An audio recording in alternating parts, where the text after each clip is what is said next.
Holy heck. Hello there. I had a couple of problems setting up the stream information. It almost said I was going to stream FF again then. Hey there, Arson, and hey, Io. Thank you for subscribing 2 months in a row. Absolutely legendary. What a great way to kick off the stream. Thank you. I'm just setting up my screen. As you can see, it's quite blank. But it won't be for long. Promise. How are you both doing today?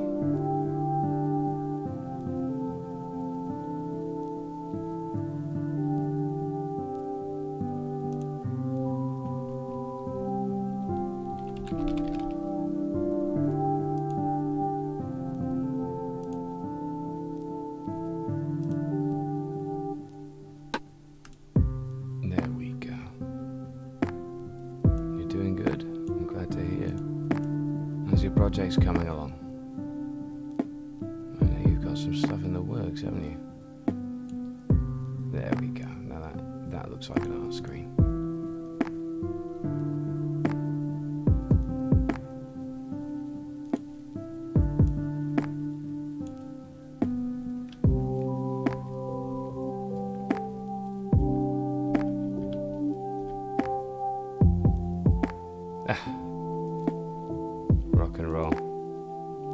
Southport today, huh? Just make sure none of my keybinds interfere with it, and they don't. That's wonderful. So how was Southport?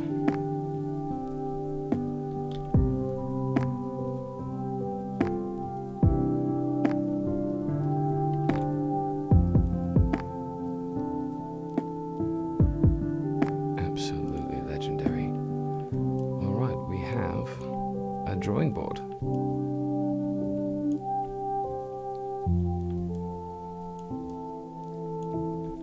Okay, so today's plan is really we're just going to go for a couple of hours.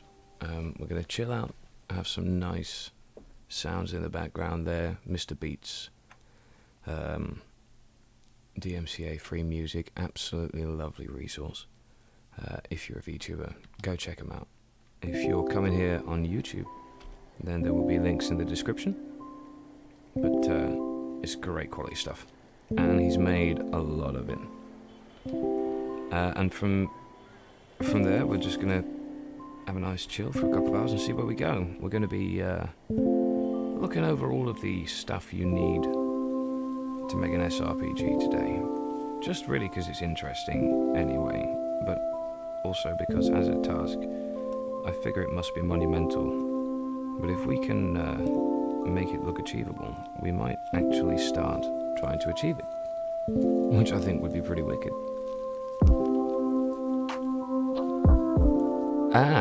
Projects are coming along all right. The lo-fi music sounds louder than me. Oh no! Okay, we'll turn that down. We'll turn me up. All right, how's that?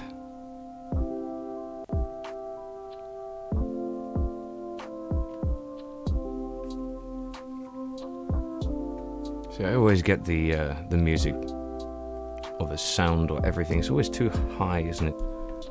Really got to figure that out. Much better now. Cracking. We'll turn that down just a little touch more. There we go. All right, so yeah, it's going to be a nice casual one today.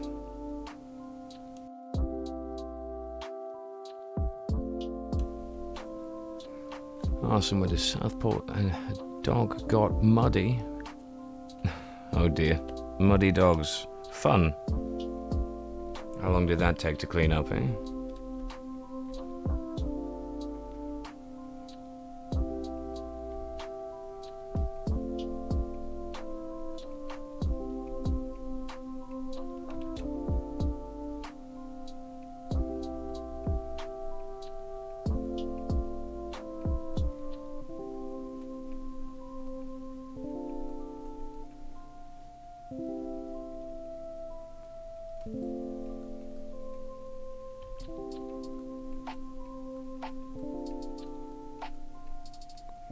Alright, we're going to start right there. Things to do. Let's give it a nice colourful background there. Let's make this look slightly appealing. Huh? Let's go with a cool ass red.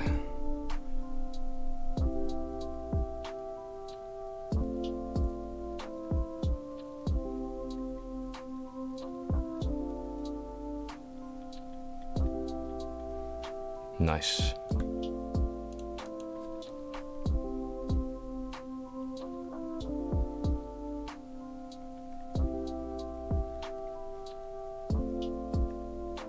Alright, look at that. Excellent. Not too long, you put her in the bath as soon as you got home? Oh man. So she fits in the bath. Yeah. Lucky. There are dogs out there that if you tried to put them in the bath, they'd probably knock down the door. Alright, we'll crack on with a bit of this. So, feel free to yell or shout any ideas you have yourselves. If you think I'm missing something, or if you think I'm not quite cluing myself in properly, then just say so. Nice and chill, and we'll chat about it. But for now, I'm just going to think about the things I need. So we'll have a bullet point list, I think. So the most important thing is the platform and engine.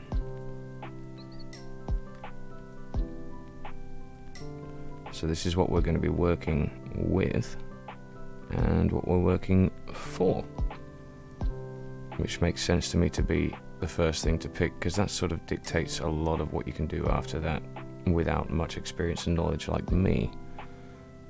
And I already know what we're going to do because it's in my Steam library and I've used it a little already. We're going to use SRPG Studio.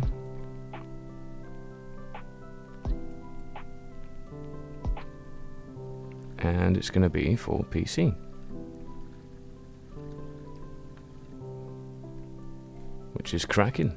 I mean, look at that. We're already one checkpoint done. So we need our plot and setting.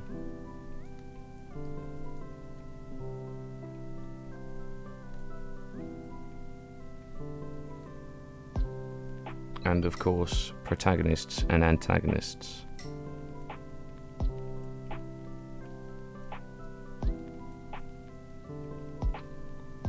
And how they're going to fit into the plot and setting. So these two are really interchangeable because working on one will change the other anyway. Working on the other will change the one.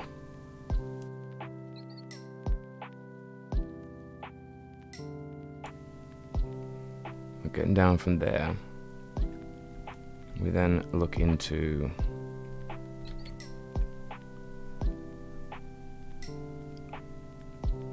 art style.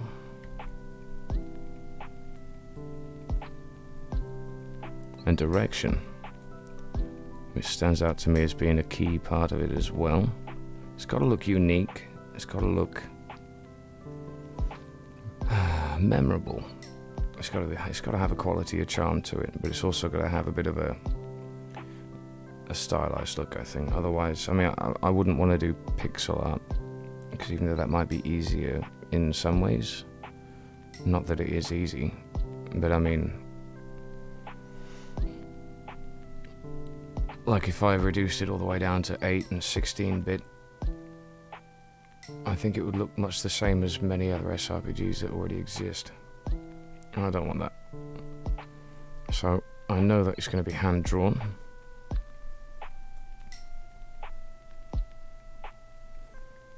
I'm not too sure about colour palettes just yet. But I think I want to make the characters pop, so I'm actually thinking of a mostly black and white aesthetic, with the characters being in full colour. Just because it would pop.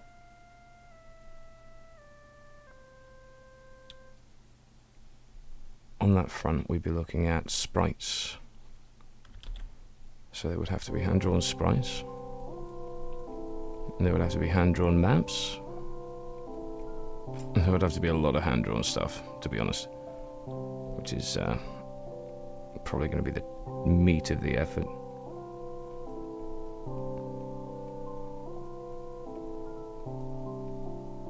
You have to think of music, BGM, SFX. etc.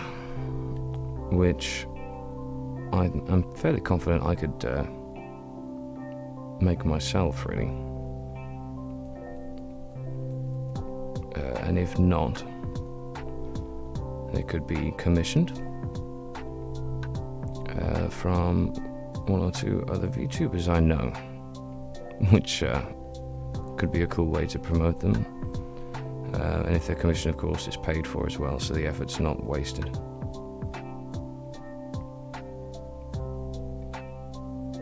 We'd also need to figure out a game flow. So what actually makes it fun? What actually makes it playable? There's a lot more to consider, actually, than I initially thought. We'll keep going down this list.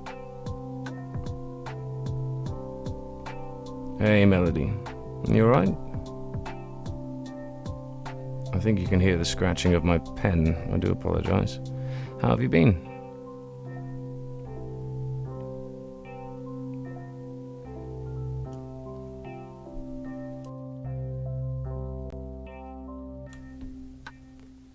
Did your friends manage to get through that cake yet?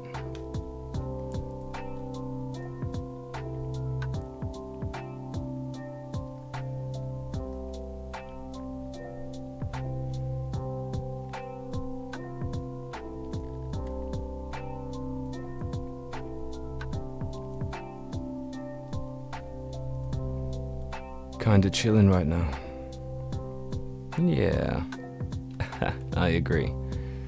Me too, kinda needed. So I'm just gonna lazily go into this whole thing and see just how much work it would really take to make an SRPG game. I think these are the 6 biggest things. Oh, of course.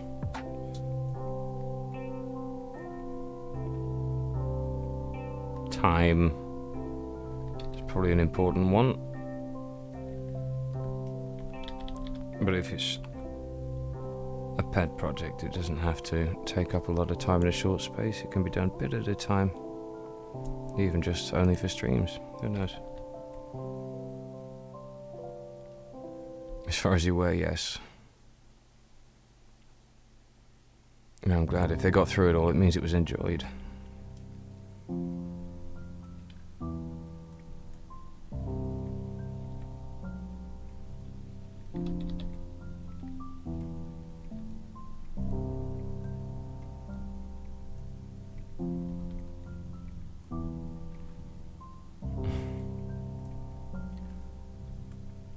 Alright, so these are the things I think it needs that are absolutely vital to an end product. I'm no expert on this, so I could be wrong, and I'm probably missing a lot of stuff. But, I don't know, what do you think? Does that look like everything to you?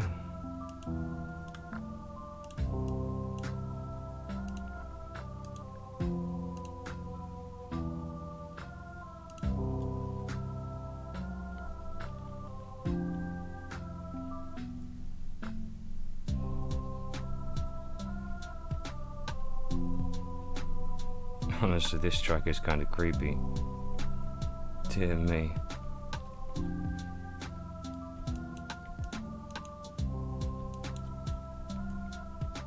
Let's have a look at that.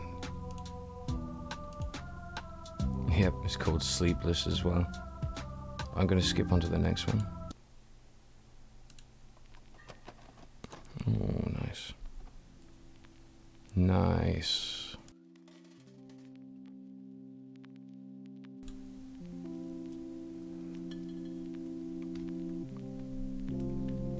Alright, so these things all look essential to me, so I'm going to carry on by expanding on some of these, I think.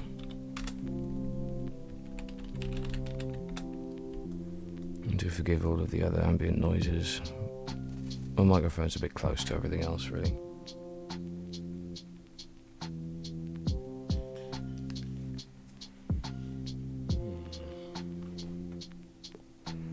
Alright, so I already know about the platform and the software. I already own the software, and I already fairly know how to work it, so that is no major issue. I'm well versed enough that anything I don't know I can probably look up and give that a little green tick. plot and setting, I already have an idea for. I'm going to think the easiest thing to do is use a lore that already exists, right? But if I want to make this mine, it'll have to be a lore I already know and that I have creative control over, so it will be my lore. Although it won't be about me. I won't be putting myself in like that. I can, however, use the setting of my VTuber lore, which is Porter Centrum City.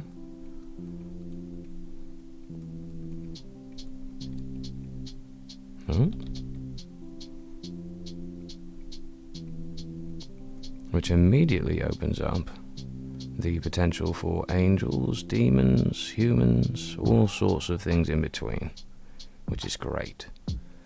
We also have an urban built-up environment where we can have indoor maps, outdoor maps, but everything has walls, everything has floors, no green pastures, which actually could work in our favour because it means it's smaller maps than your typical SRPG, which means we can probably do larger definition sprites. So where a Fire Emblem battle might take place across half a country and have several cities or capitals and towns on the same map, we can have this take place, a fight could take place in one street. You know, so the location is much more centralized and has its own running theme. But we can still vary the maps by indoors and outdoors and the various ways people would decorate those. Which is kind of cool. So you could be looking at, say, like a 32 by 32 map, or, you know, something like that. And because it would be tile-based, we would hand draw that and then overlay the grid on top, I think, which means one piece of art per map instead of a bunch of sprites. Although that might create extra work by redoing the same thing for certain maps. I don't think it would be a big problem in terms of making each one unique, you know? Should be able to like have the center of the street here as a bit of a demonstration, like that will be our road. We have it decorated there, we got the lines and the stuff.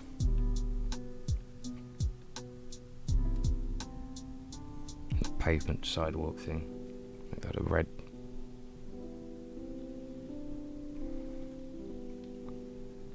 And at the top of the map we've got the wall with the row of buildings and stick a door in, another door there or something, and that could be the size of the entire battlefield even. And that would limit us down to a smaller group of characters as well, which I think would be what we want, because for a one-person project you don't want to be doing hundreds of units. And you want to avoid reskinning things as well, so this could take place based around maybe 5 or 6 characters instead of lots. And instead of going down over generations, like again in some games, they take place over years or an entire war even. We'll just have this take place over some weeks, which would be long enough to tell a story and short enough to not have to change any of the sprites over time. Should be good. I do apologise, I'm just going to be bantering. I'm just going to be running my mouth while I do this, I think. Saying everything that pops into my head as an idea. If you have any ideas yourself, feel free to speak up, or if you want to comment on one of them, or challenge it. If you think it's not a good idea, go ahead. Totally open to that.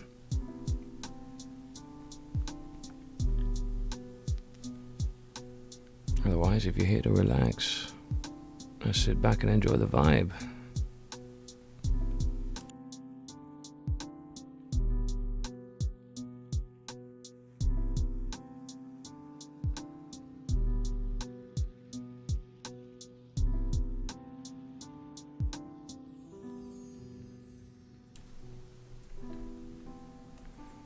So we have a plot, we have a setting, but we don't have a plot. And the plot would be dependent on our protagonist and antagonist. Now obviously we've got things we can do there. So what I'm going to do, I'm just going to lock that and make these red.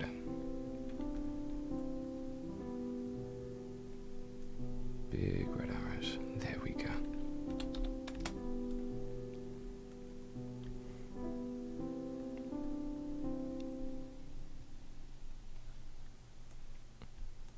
So of course, because we have protagonists and antagonists there that we need, and we're in Porto Centrum City, naturally, I think the big boss dude is going to be a demon.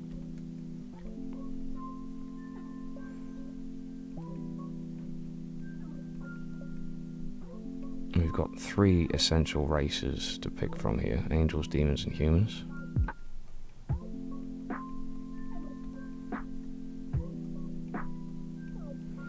But I'm not going to put myself in there as Hex, as a demon hunter.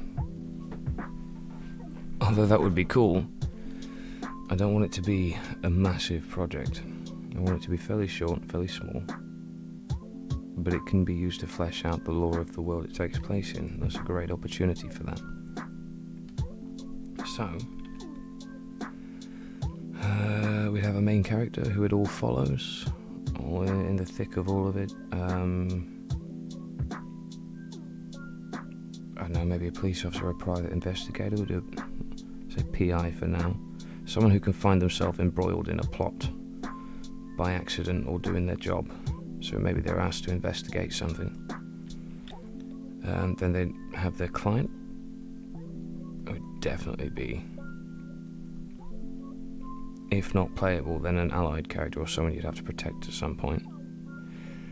And then we'd need the standard tropes for a party, and I don't want it to be too big. I want some room for options, but I don't want it to be too big. Getting your character design brain going brr. Oh man, we'll come up with some sketches in a little bit for these guys. But I think besides the PI and the client, obviously the PI would be the main dude, and the client would be an ally or someone mysterious that we don't get to know a lot about to start with. They turn out to be someone completely different later on, maybe.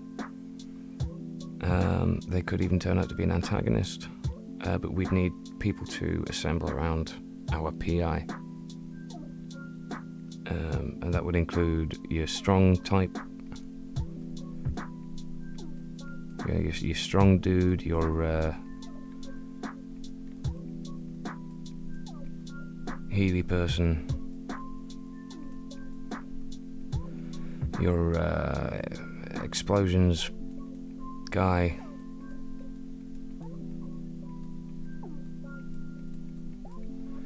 a ranged jokester.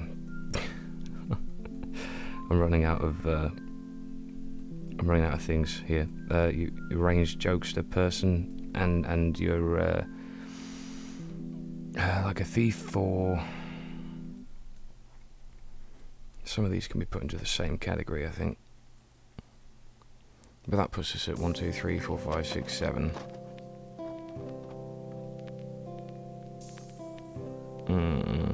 Let's add dog,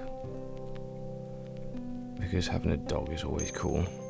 And these would be like our playable pool.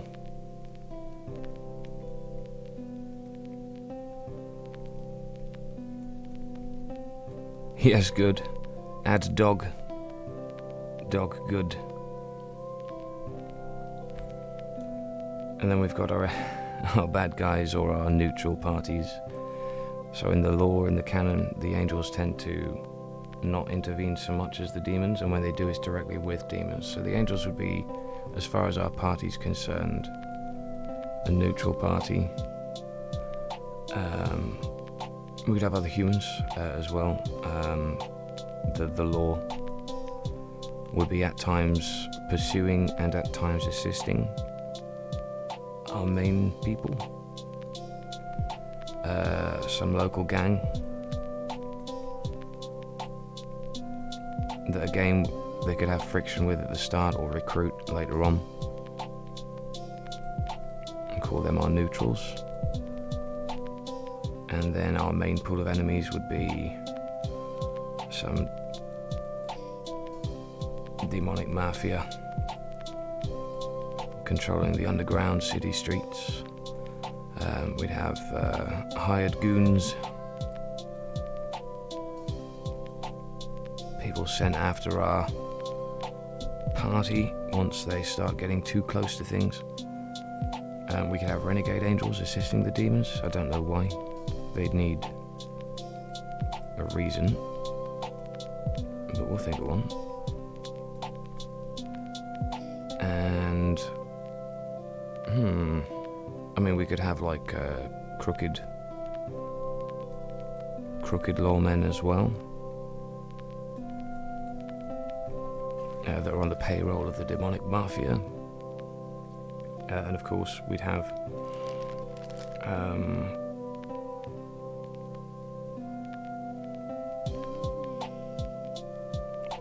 Hell's Army, because why not? Let's make the Hell's Gate the center of this, and they'd be late game enemies, and they'd be less inconspicuous and more just overtly beastly. So we'd have our big bad guys there. And call that our enemy pool. Yeah, so looking at that, that's already a massive list in terms of sprites, work and character art. I mean, geez, man. I'm not sure how to whittle that down too much, because I would want the story to be, it would have to have at least a few actors in it.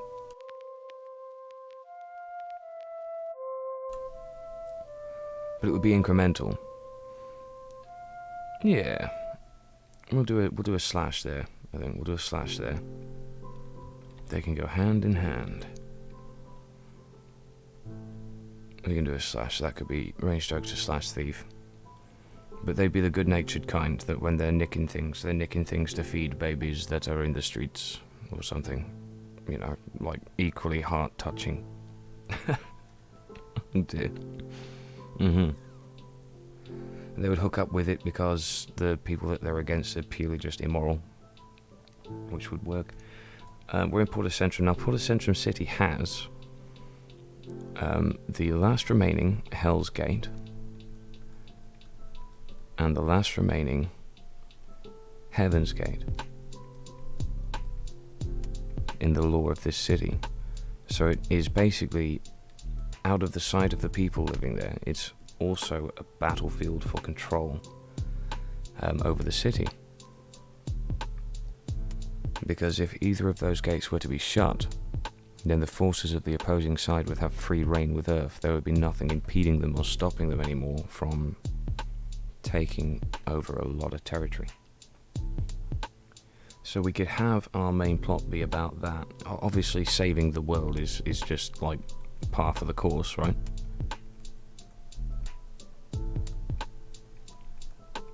So we'll go with that. Because that's just every story in a nutshell, and it's easy to write. So let's connect some of these. We've got our demonic mafia, which seems to me to be like, they'd be the guys that are like the final boss. That the Hell's Army would be normally locked behind the Hell's Gate. So the demonic mafia there would be in control of the Hell's Gate, and they'd be the ones responsible for defending it. Whereas our angels would be responsible for the Heaven's Gate. So if the demonic mafia were trying to close the Heaven's Gate, then that gives us a reason to stop them, which would be like the most obvious choice, which is great. And then if we have renegade angels there that want to assist them because they don't agree with the way it's being run, or for some other reason, then they'd be helping them out, and that gives us a reason to have both angelic and demonic enemies, which is great. And it also gives us a reason to have angelic allies later on as they start to commit forces in response to the responsibility of the renegade angels' involvement. Yeah. Yes, the hero's journey. Oh my word, how did I forget about that? That's like a necessary thing. So we have our PI, right? Let's flesh him out as a character a little bit. we have our PI. He's like a private investigator dude. He's got to look cool because he's a main character. So we're going to give him like a cool hat. We're going to give him some shades. Those shades are terrible. They're also terrible. But he'll keep them for now. And we'll give him some... This is the worst sketch I've ever done. Oh dear. 2 seconds for me. So we have a PI guy. Let's actually try and make him look like a human being. And he's sort of the lean, tall, dark and handsome type. And he's got his own narrative going. In fact, we can exposit a lot of the story through his eyes, because there won't be multiple endings and choices in the vein of most of these games, purely due to constraints on what I can do on my own. That's also bad legs, but hey. Alright, so we have a PI dude. And he could be like a loner, he could be like a lone wolf. And his moral could be that if he allows the allies he finds to actually assist him, he might just be better capable to do bigger things or something. But he'll need some kind of realization money in order to make him capable of challenging the guys at the very end. And if that's like the entire demonic mafia, then we are looking at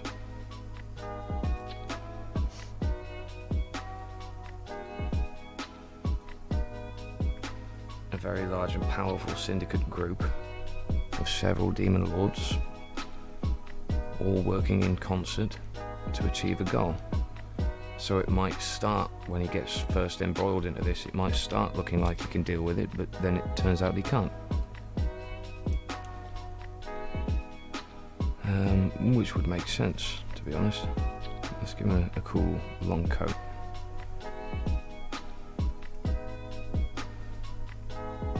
A bit like a bit Matrixy. No chosen one here though. There we go.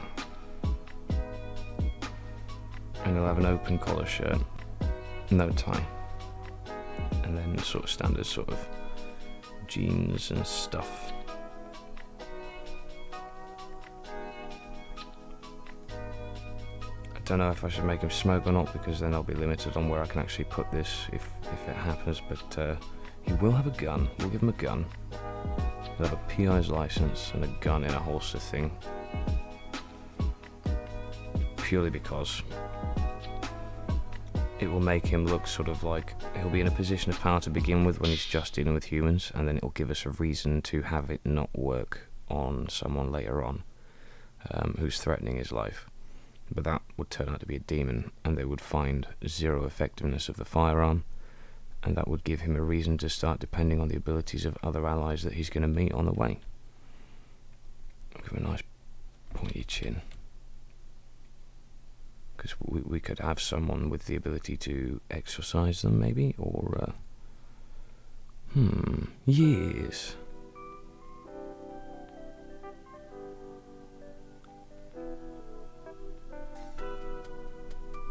I'm not in for amazing sketches today, it looks like, but I don't even know what art style we'll end up going with anyway. But he's going to be like a... That head is massive, that's why. This is an issue.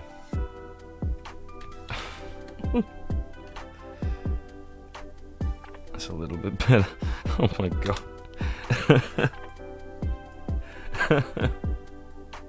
Let's get rid of that now. Okay, so now it's a bit small. Do you know what? I'm done with this. I'm done with it. Let's go over his attributes first, I think. So oh no. 2 seconds for me.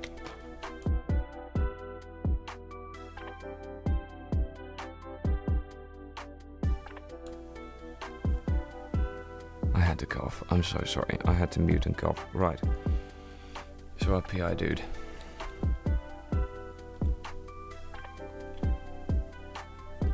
He is independent. We'll have him be very noir, so he can have an internal monologue. We can start and finish every mission with an internal monologue.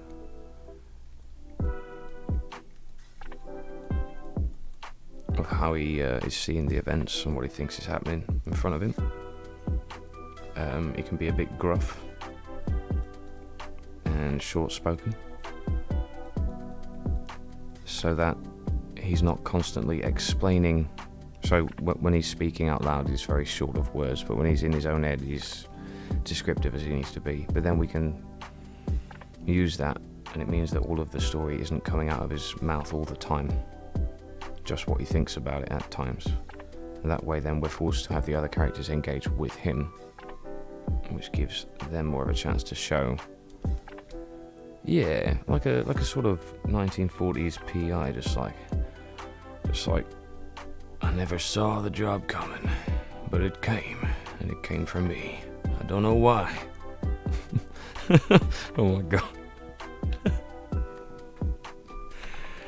Oh, I'm glad you like that, Mel. I'm glad you like that. So, he's gruff, he's short-spoken, he is well-trained. He is going to be going up against crooks, thieves, beggars, the police at one point maybe. So he's going to have a history. He might be ex-military. He has firearms training. He might be an ex-police officer. So his skills include firearms, fists, dirty fighting. On the streets, you gotta do what you gotta do to survive. Initially, his only investments are in the job. He's a man of his word, so if he takes on a job, he'll see it through. So he's like, I'll finish the job.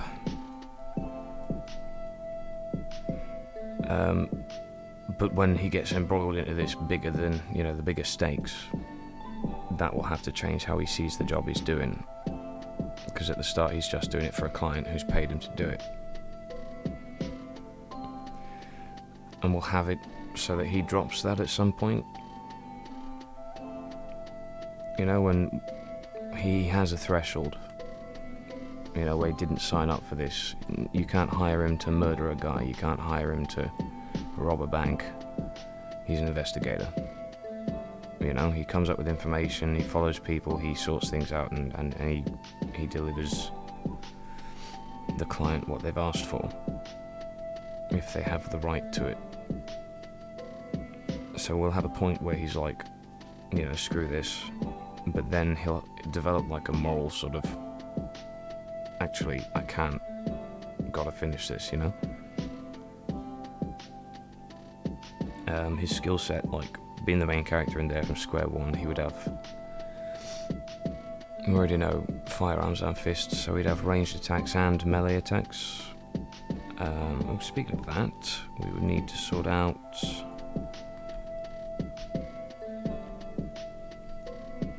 items, weapons, and armor.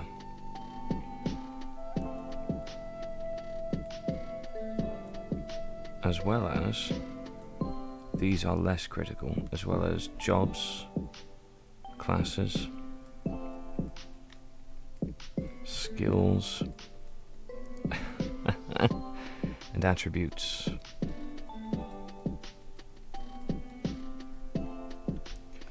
Okay, so, can't forget that. They'd have to be uniquely named at least, if nothing else. So our PI is your tall, dark and handsome kind of dude.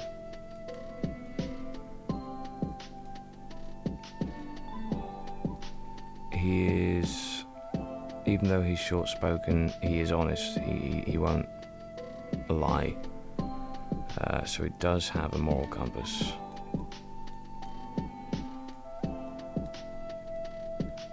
So he won't throw someone under the bus to get the job done. But he will get the job done. It's kind of difficult to find the right words for that. So unless they actually deserved it, they were a criminal, or it was confirmed. He's already got a history with the city. He works there, he lives there, so we have an excuse there immediately for him to know where he's going or what he's doing or where he is. It's not like he's been isekai'd into a new world, which has kind of been overdone by this point. That is going to be useful. And besides that, let's give him an attribute. So would he be the strong type? Would he be the quick type or the smart type? He wouldn't be like a healer. He'd probably have the leadership skills. So he's our pseudo leader unit.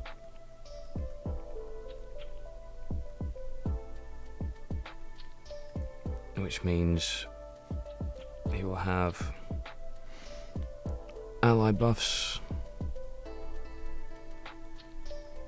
and he will have a melee and ranged.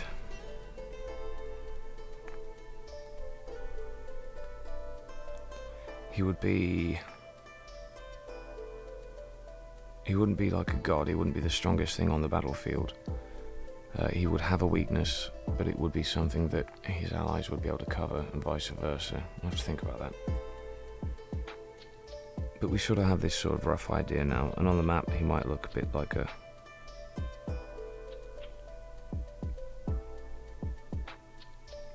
shady dude. Let's not put his shoulder all the way up there.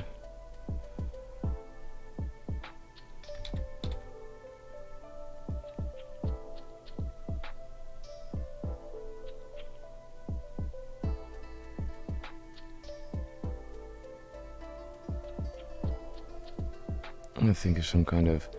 I think it's posing sprites in an SRPG is kind of difficult because their poses have to be organic, natural, but also full of energy.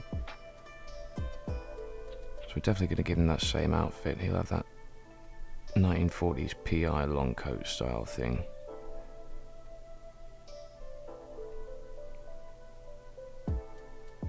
That leg is a bit of a stump, stick, peg. It's a peg leg.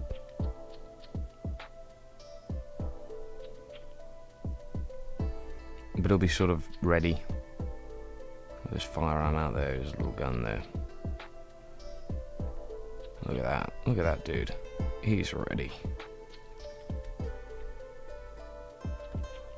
And his main colours would be...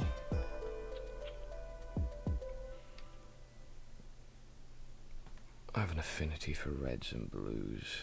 I mean, reds and blues are always opposites in these games anyway, so we'll go with that sort of gunmetal blue looking shade right there, and then give him more obviously blue jeans or trousers. Use the same colours for his hat, and that will make him very, easily identifiable as a dude on your team.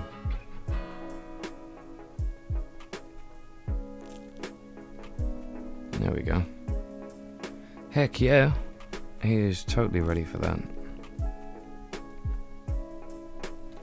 Just for reference, we've got a little bit of a palette there for him already. Sweet.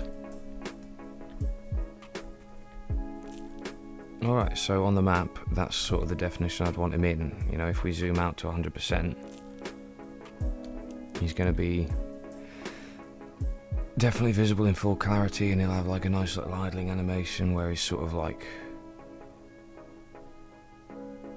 Let's bring the coat into it. And like... coming up and down like that, bump, bump, bump, bump, bump. But that would be easy to do just by modifying the positions of bits of him. It could even be drawn on different layers. To be honest, a lot of the sprites will be drawing one pose, copying and pasting and editing parts of it, which makes it less daunting, I think. And his big bad enemy guy, let's have a look at the what was it, demon Mafia. So we've got the Don, the Devil Don. Let's call him the Devil Don.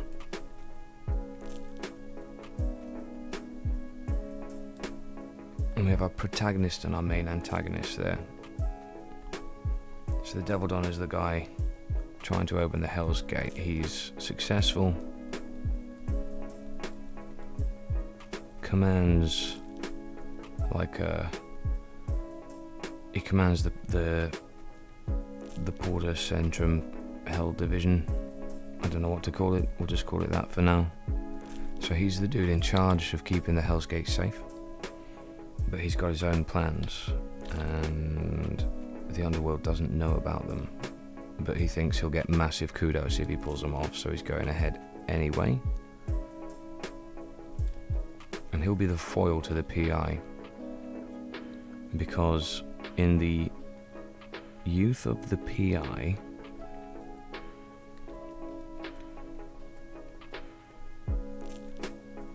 he had the opportunity to put a stop to the Devil Don forming the crime syndicate that he runs to get the funding and finance that he has. Didn't know nothing about him being a demon. He doesn't know that at all. But they're already like mortal enemies. Because the Devil Don got away.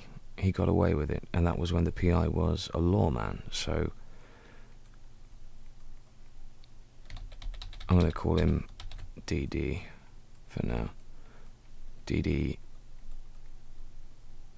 got away from PI. So once he finds out that the Devil Don is in charge of what's going on, that's when he becomes invested past getting the job done. It'd be like a personal point of pride. You know what I mean? I think that would work. So personal history.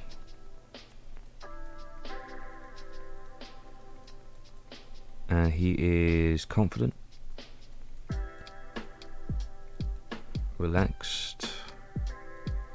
He's like a businessman through and through. You know, smooth talker. He gets other people to do the dirty work for him. Yeah, that would work great. So he's got command of a load of minions, basically. And the two of these guys are like total best enemies. Let's draw the Don.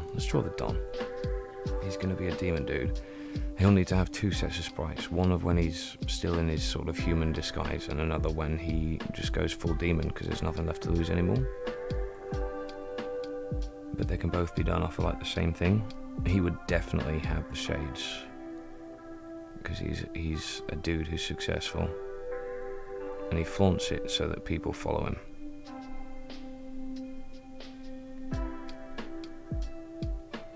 Let's not do too many details right now. He'll have white hair,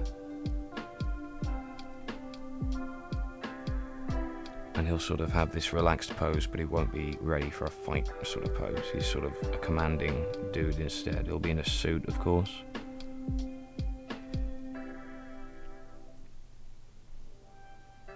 And have like the one bent arm into the pocket sort of deal going on.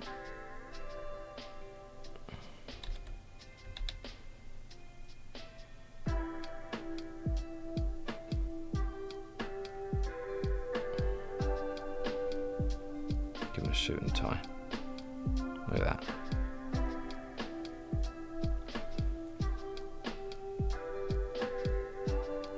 That arm, I dislike that arm intensely.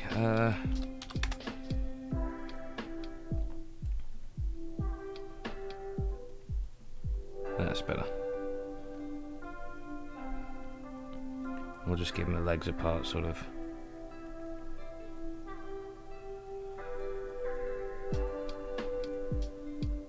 This is sort of definitely not final, but this is more of a sort of,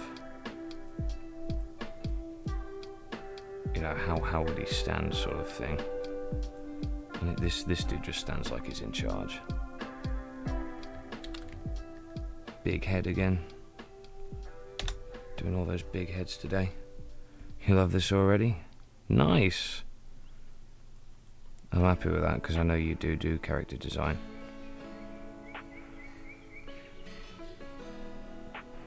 He's going to look like a sleazy businessman basically, but this dude is in charge of like the entire demon mafia of the area. There we go. We'll give him the same colour suit but on the red side of things. A white shirt, black tie. These colours will need to be made a lot brighter and lighter, I think, but we'll see how they go.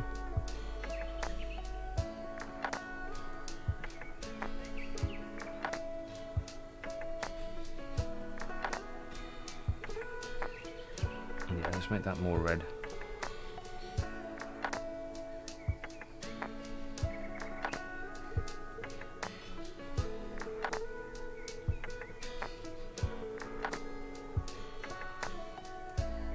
There we go.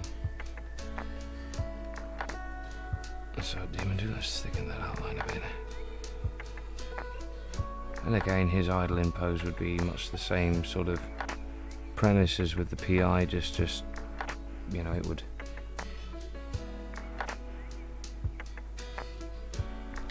go up and down a bit whilst his legs remain, you know, where they are, so they don't look too weird. Instead of white, we'll give him slightly grey hair. Just slightly. There we go.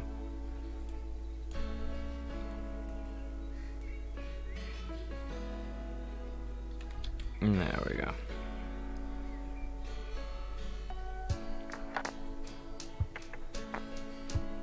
So yeah, these two dudes are like mortal enemies. Because this dude sort of just like pulled a fast one on this dude at one point in their lives.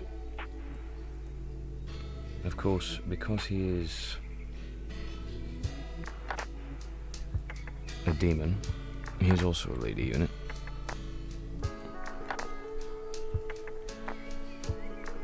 And he will carry ally buffs as well. He'll also have melee and ranged. It'll be like basically the same as the PI, but souped up because demon. In terms of his abilities, he will also have, they'll have different names, but he'll have the same ability to buff his allies when they're on the scene. And the two of these dudes are just like, you know, just like, I hate you. And he's like, I hate you too, but I won. So there, yeah. And then he'll be like, oh, we can't have that. Right, gonna save the world then. Oh, see you later. Alright, so that works. And then they have their opposite factions. Now the PI, obviously, he works alone. Whereas the Devil Don has minions.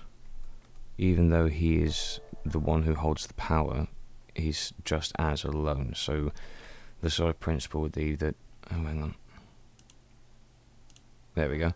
The principle would be that no matter how many minions and armies he has, the group that the PI gathers will still ultimately win because they're working together.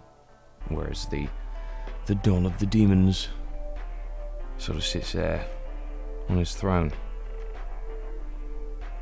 You know, just commanding really, but not really giving it any of his own. And when he does finally take his jacket off and enter the fray, it's more of a personal enjoyment thing than anything else. And that's the hubris, is sort of, you know, I've beat you once, I'll just beat you now. Except this time you get to see the real me. And, you know, pulls out his demon version, which is like... basically, I think just going to look the same, but have red skin and glowy eyes. Because the whole point of the canon is that the demons and the angels are not that different from the humans, they just don't have the same range of emotion unless they spend too long on Earth. Look at that. The red eyes then. But yeah, so that'll be that, I think.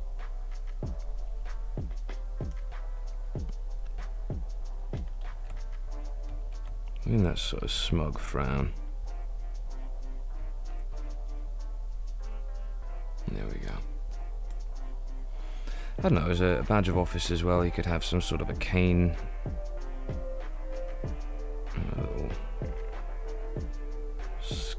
or something, I don't know. He is like a demon mafia don, after all. And there we go. So those are our two sort of primary bad dudes. And way back when we could even have like a flashback, where they're in different outfits and just duke it out or something. I don't know.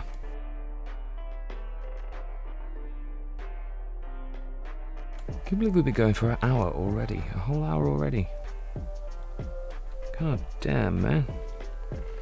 Right, so that's where that sits at, and that's nice. We've developed those guys a little bit. Okay, going from there. We have a small pool, so we want to make that small. Let's get rid of jokes there and just make that thief, range/thief. Dog is mandatory. I want the dog there. The dog's going to be there to be a unit that the player can't control. Initially to teach the player about ally mechanics, where you can't control them, they have their own objectives. And if you support them and they succeed in those objectives, you get rewards. And B, just because it's a dog, you can't just tell him to go and do that and he'll do it. He'll do what he thinks is best. But he's going to be the PI's dog, and it will definitely be like an ex-service dog, or, you know? And I promise not to let him get hurt as part of the plot. I won't be harming a dog, fictional or real. For the sake of pulling heartstrings, that does not need to happen. In fact, he could even be part of the PI in terms of as a unit. So he could appear there next to him at all times, just be like, woof. You know what I mean?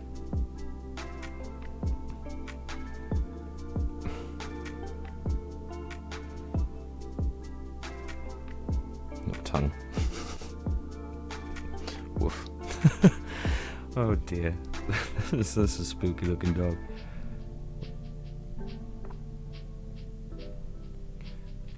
But you know, maybe once he's the unit's been leveled up enough, the dog would support in some of his attacks, or he would assist with evasion,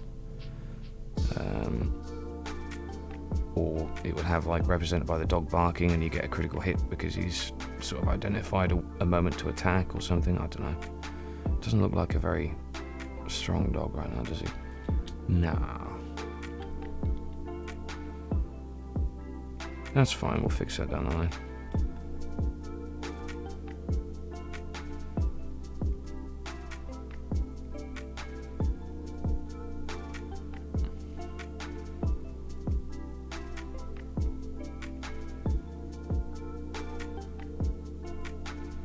What I will do is, if I do go down with this any further, I will do streams where I do just sprite sheets, so we'll see how these develop anyway.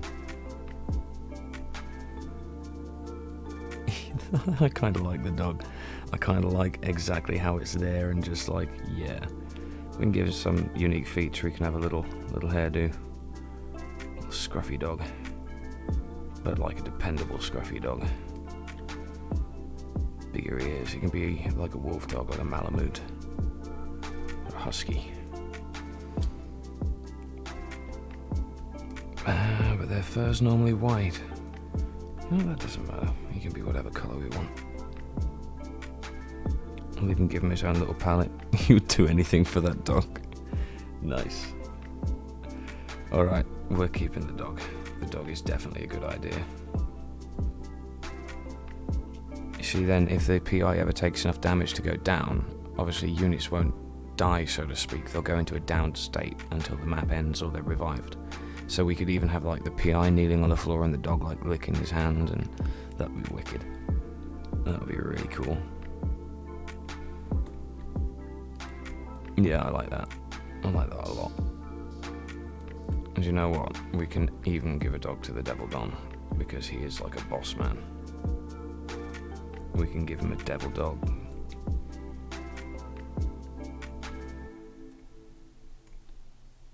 Can we pet the dog? You can pet the dog. You are all absolutely allowed to pet the dog.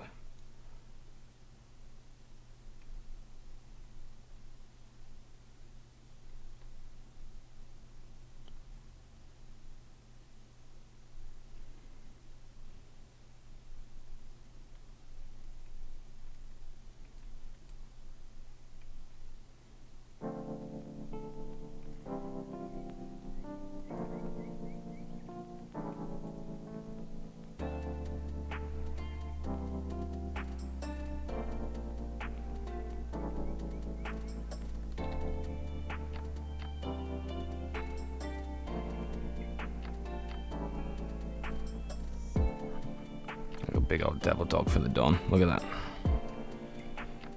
Definitely. Hellhound, that's it. We'll have a hellhound.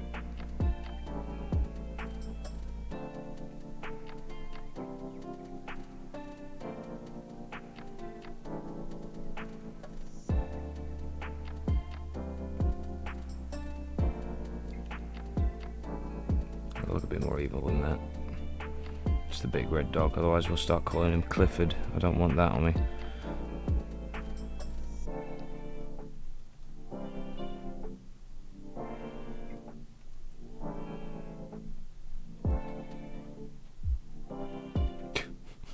His name is not Clifford. Let's I don't know. I kind of like the idea of having them have like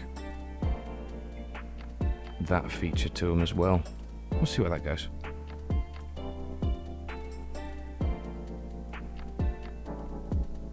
Definitely.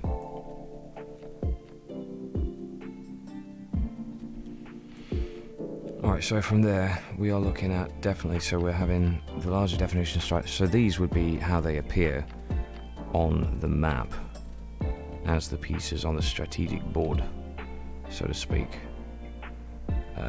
Of course that means they'd be bigger than the tiles. We'd either have to have big ass tiles with tiny ass people, or big ass people on tiny ass tiles.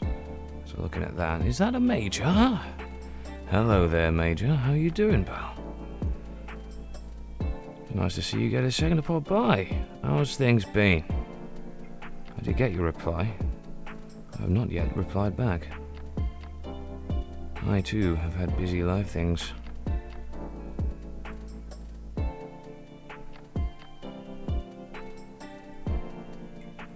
Yeah, so we're looking at like small square tiles with big people on, which I think as long as the person is on a tile in front, they'll actually overlap a person in front of them, so that shouldn't be an issue there at all, and that's how they'd appear.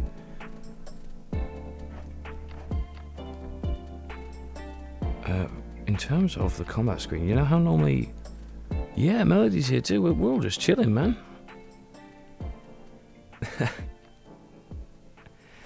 It's nice to see you again too.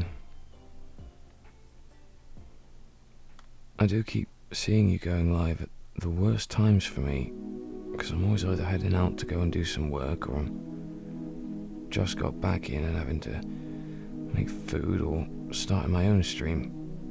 It's horrible.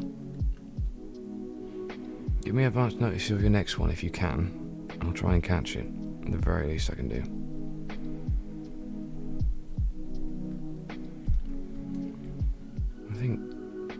What was I thinking?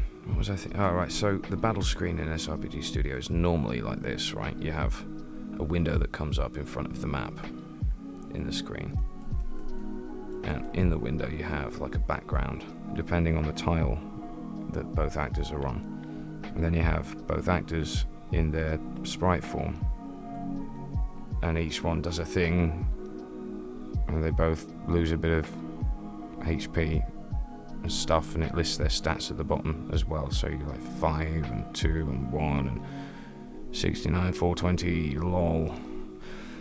And then like they both take their turn and do their thing, and then they either play a dying animation or a winning animation, or it's a draw and it goes back to the map. But I think based on that, time zone is the real enemy. So if you can put in whatever graphic you want for the sprites of combat, if you can change the size of the sprites that it registers, you could potentially have, because I don't want that, you see. What I want is a combat screen wherein it follows the same layout and the same rules, but it's more action oriented. It's like watching a cutscene, you know. Have you ever played Advance Wars on DS or Game Boy Advance? Because that game is sort of more akin to it, but still a bit zoomed out. So Advance Wars would have the troops roll on either side, and they do their thing, and then you'd lose X troops and it would zoom back out. I want to zoom in even closer, because we're working with just 2 individual actors here. So if the PI and the Devil Don were going at it, then we'd have like the PI with his big collar and his firearm. Lost sensitivity for a second there. His big collar and his firearm and his hat.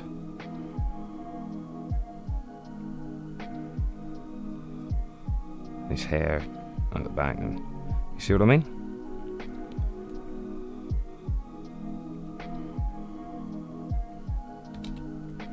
And then for his attack, we'd have a frame showing that same angle, but he'd be aiming and firing, or issuing a command if it was doing something for an ally, or you know what I mean?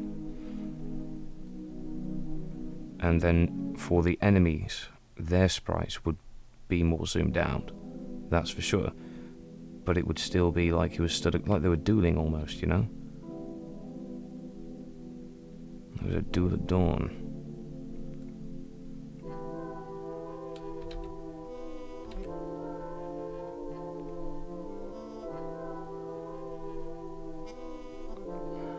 And he'd have like his hands up, or like he was ready to grapple.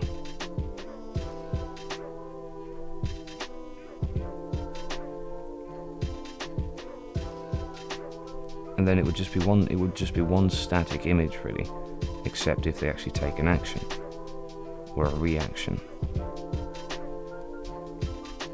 So we're looking at two angles here. This is player, and this is enemy. And obviously if he gets hurt, we show a quick, almost like doing visual novel half bodies, and swapping them out.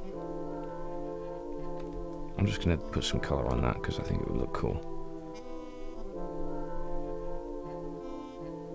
And of course you could still have the numbers displays and all of that other stuff as well. But I think that these angles would really change the combat and make it more personal, because we're not dealing with armies in this idea. We're not dealing with armies at all. We're dealing with a small group of people against a small or slightly larger group of people, you know? And you want to be invested in the outcomes, because it will work on the mechanics of you will be outnumbered often. There will be tides of enemies, there will be reinforcements and stuff like that. So bringing it right close in should have the effect of making it a more invested and personal battle for a player. Is that Adrana? Hello. Hey, it has been a while. You finally caught me, huh?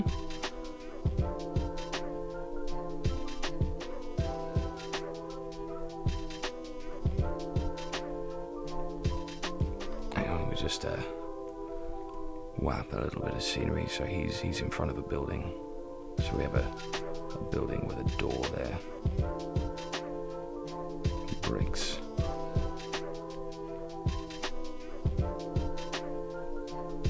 And he's in front of a thing with a window, so there's a window there, and we get to see both angles of the camera, and as long as we're in the same sort of scale. The thing is, that means we do away with cutaways and animations, and instead we can replace the background with a power-up animation and change their pose to a unique one, where a cutaway would normally happen.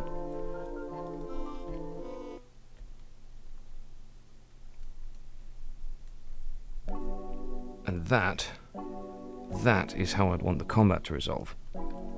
Same principle, different execution. And I know this is achievable within the SRPG Studio engine. So boom, as examples, that's how it would roll. So tell me, Drana, how have you been doing?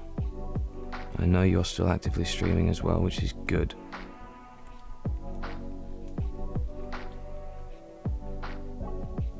I hope you've grown some.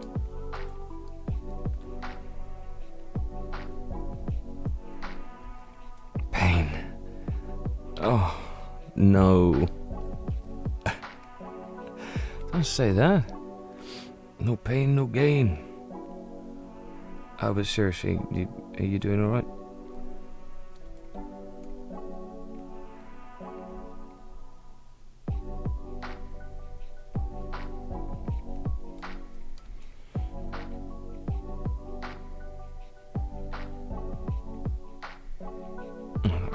special effects. Now, I'm terrible at drawing and animating effects. But what we can have is really simple ones. We can almost go Adam West Batman style here and go pow. You know, except with a number instead, so it'll be like 10 points of damage. I can slap that on him. Right there. Do it again. Right there. And at the end of the combat resolution, because it was a ranged combat, he's got a smoking barrel. We can do a little smoke animation. We can do that, definitely. Alright. That looks nice. That's a good idea. I've got to keep that.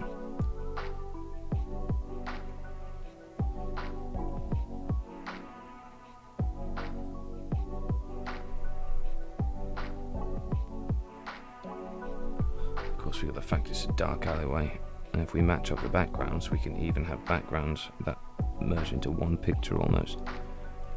So we can run that as a darker colour there, and a darker colour there, and that draws the eye to the centre.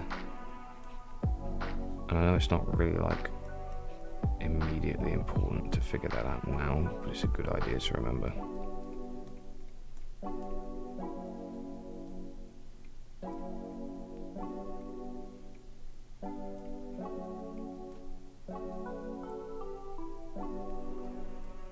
Are you still doing Friday night beatdowns, Major? Oh, you've made it to point to always stream weekly, but soon it will only be about once a week. Oh, you did mention to me. It's unavoidable, huh? As long as you don't stop entirely, man, because stopping entirely is the worst thing you can do. I did that for a short time, and look what happened. I'm back now, but took a bloody while, didn't it?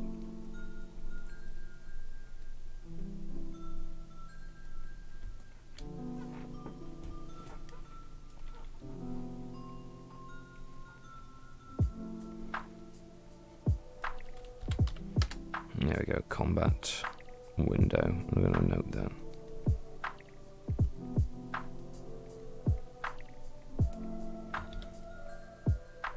Look at that. That is great. Alright, so we've got a few little things now on our little listy list thing. I'm going to move all of these just down there. Oh dearie me, we put that onto the paper, didn't we? There we go. We'll pop that down there for later.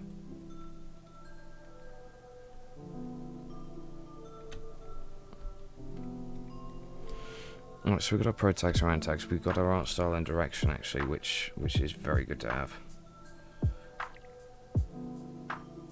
I'm just going to point it down there. And there. And there. Because why not? Arrows everywhere. Arrows always look cool. When's the next time you're streaming there, Major? And you, Drana? DM me if you've got a schedule. I'm terrible at keeping track of these things. But if you DM me if you have a schedule, I'll make an effort to be there.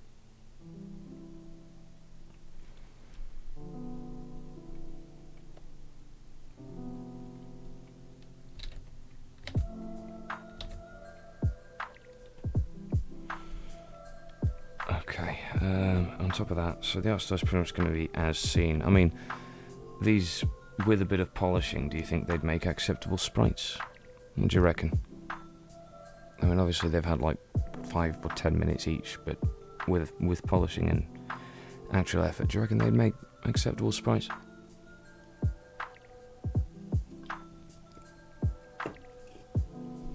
Because I think they've got the potential to. The most important thing about this is that I'm not going to be able to commission artists. I'm going to be doing it myself, which means it has to be easy to do, not boring to do, but also not overwhelming.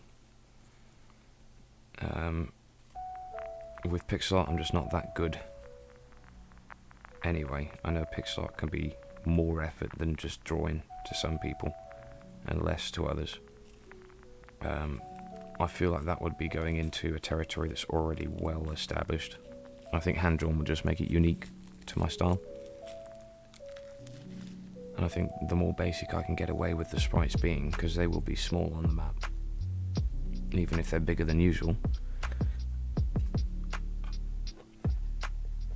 and have that detail get brought out in the combat window or the profile screens, because they'll also need visual novel dialogue style intrusions during gameplay and before and after missions. You know the whole shtick. It's you got the text box thing there and your person there.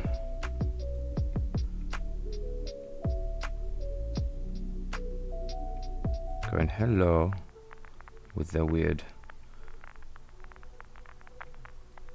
expressions.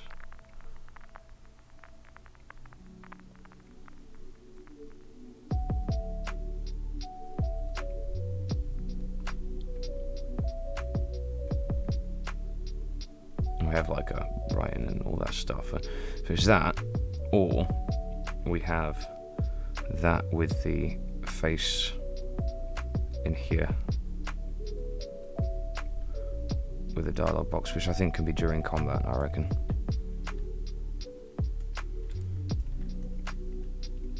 But then you'd also have the person they're talking to. Let's put the PI in there. I kind of want to never show his eyes, just to give him that dark and broody atmosphere. And we'll put his coat up, I think. He can be a proper, you know, hands in pockets kind of guy. Yeah. And then they'll take turns, and as they do,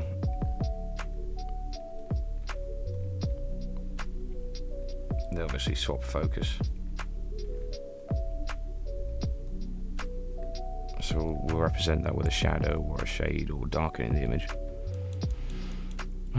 That's good. That's good. Okay, and then there's maps. I kind of want it to be having one map take a while to complete.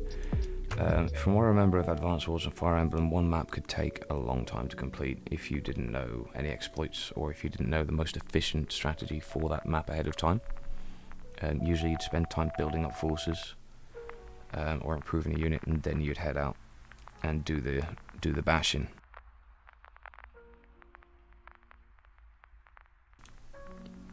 Now, besides a few story-related improvements like revelations or finding power, I wouldn't want the units to be improved mid-map. You do that on like a management screen in between jobs, in between missions. But I still want the missions to take a little while to complete. They can't be like one-hit wonders where it takes 5 minutes to do. To that end, I think having like Fog of War. Now I know that you can artificially create that without a plugin on SRPG RPG Studio, wherein you can have full view of a room at a time. So say we start off with, you're locked, there we go. So say we start off with this map, right? I bring that down there.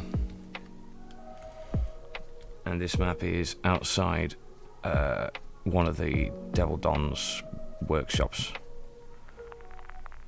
And in the area you can move, we have our grid. Let's make it green.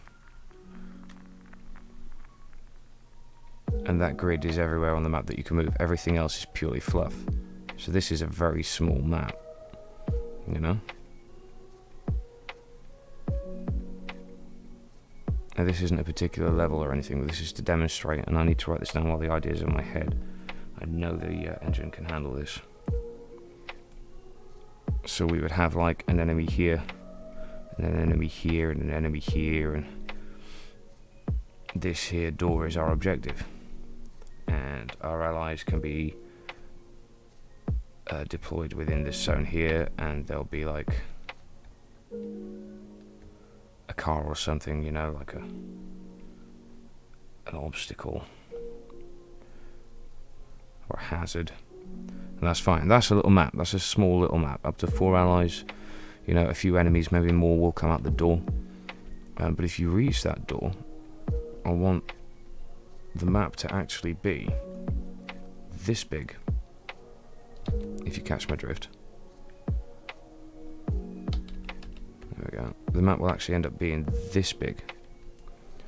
So once you reach the door, it triggers an event which changes tiles. So it will change the graphic tiles of the door to an open door. It will get rid of that bit of wall there. And all of this here, where it was previously black, would now have a little passage. And there'd be a map of a room here with another set of tiles joining. So once you reach that door objective, you have access to the next sort of stage of that map, but it's still on the same map. And now you're in the main lobby of the Devil Don's workshop or something. You know, you've got another objective here. You've got more enemies waiting to crowd you here, here and here and everything. You can't deploy more guys. You've got to go in with the ones you started with. You know, more hazards or something, you know, or a side objective off in this door. It doesn't make it clear which one to go for first, so you might find yourself exploring everywhere. Almost like a Dungeons & Dragons dungeon. You know what I mean? So as you enter a room, it reveals the entire room at once. And then obviously once you get into this room and you start exploring it, you start having enemies spawning around where your deploy zone was and trying to make their way inside the building to flush you out. You know? And then you'd have your final objective would be like up here, and it would be like, what colour is that? There we go. It'd be like up here, but there'd be a room here that has a passageway where you can only see the passageway, you don't know where it's going, and another one down here, and all that sort of bull. I think that would be a good way to present the maps, because if it takes 5 or 10 minutes to clear this map because of reinforcements or an objective or a story element, and then another 5 or 10 minutes to clear this room, then you present it with the choice of where you want to explore. You might have a bit of a conversation between your characters pop up saying, I should, you know, think we should check this way, or I know it's this way, so let's check the other door first. And then you have, all in all, one mission would be a chapter almost, and it would be like, yeah, almost like a mini D&D campaign. So you could be looking at half an hour to an hour of play on that one mission, using just the assets on that map, one hand-drawn map, just the enemies featuring on that map, of which there could be a few different types, but not all of them. And you really get the most value out of it then. You could have 3 of these maps designed for a zone. One where you're entering, one where you're doing what you need to do, and then one where you've got the boss, which could be a small arena map or something like that. And then in between these, you'd have your management screen. Now there's 2 ways that can go. You can even have a list of menus and profiles and stuff, and, you know, do stuff with items and whatever before clicking on start next mission. Or you could actually have a map in between maps, where there's a plugin that lets you do free movement with the character, and there's no grid. And you could interact with other party members and build the social aspect of it or whatever, you know. Or you could go to the computer terminal to check emails from characters, or the news, which would change depending on what map you've just finished. You know, explosions heard in Porter City Central District or whatever. Or like a desk. It could be the PI's office, basically. You know, a really nice thing with the blinds here, and give it a reason to be small and square because it's in like an apartment office complex. And you could exit the thing to start the next mission. And then down the line, when the PI's gotten a bit of infamy and his group's gotten a bit bigger, and you're seeing more of these people in the office, and you finish a particular mission and you get back to the office to see it trashed because there's a different office map in place now, and you've got no choice but to proceed straight to the next map, and that would be the map where you're not prepared for it because it's not let you prepare. There's always one of those maps that just thrusts you straight in.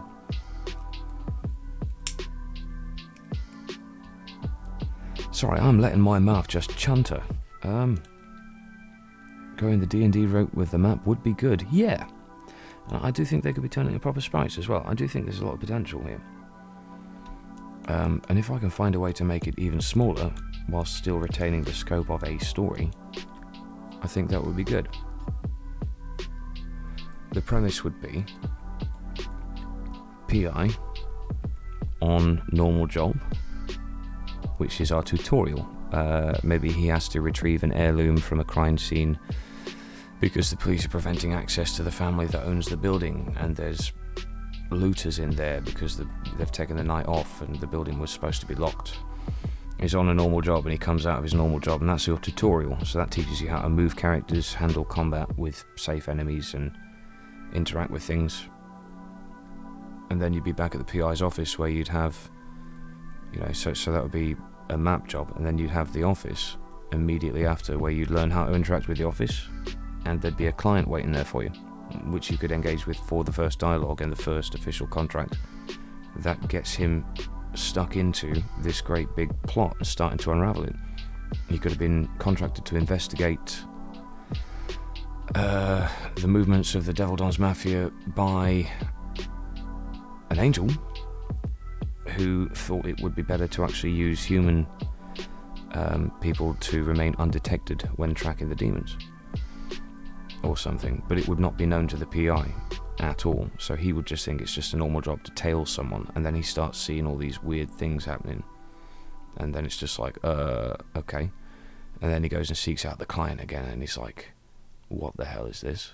And the client's like, never you mind, you've done your job, now forget it.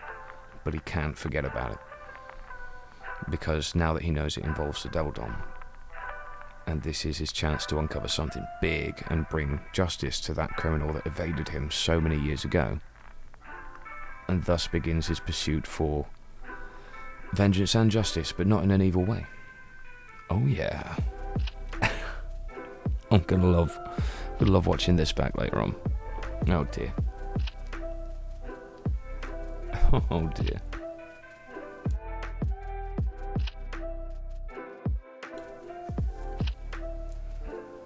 Well, that seems like some kind of progress. Where are we at? 9:30? Been 1.5 hours already. Okay, so normal job tutorial. Office. Alright, so that's one. And then we have two, which is client odd job. And we have three, which would be a map of escape mafia, because they pegged him, but he got the information. They've clocked him.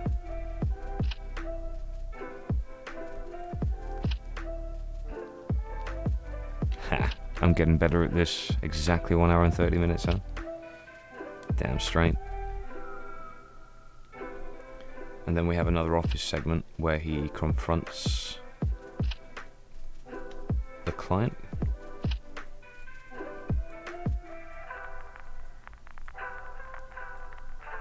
I'm not going to get the entire story done in this short space of time, but this will give me enough of a starting point to work on it in my own time, and make a real design document later on. So he confronts client and told to butt out. And then we have another one where he, in this map, he follows client to try and figure out what's going on.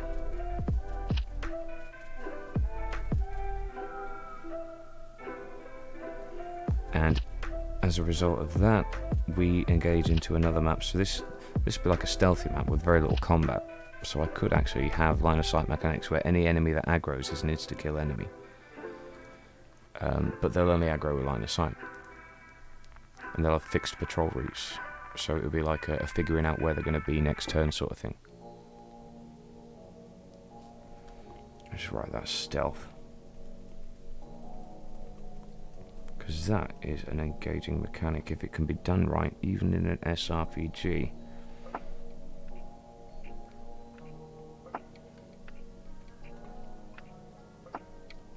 Alright, that tutorial up there. And from there, we can have him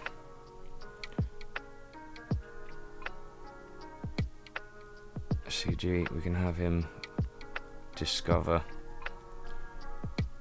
angels, demons, real. Let's see where we go from there.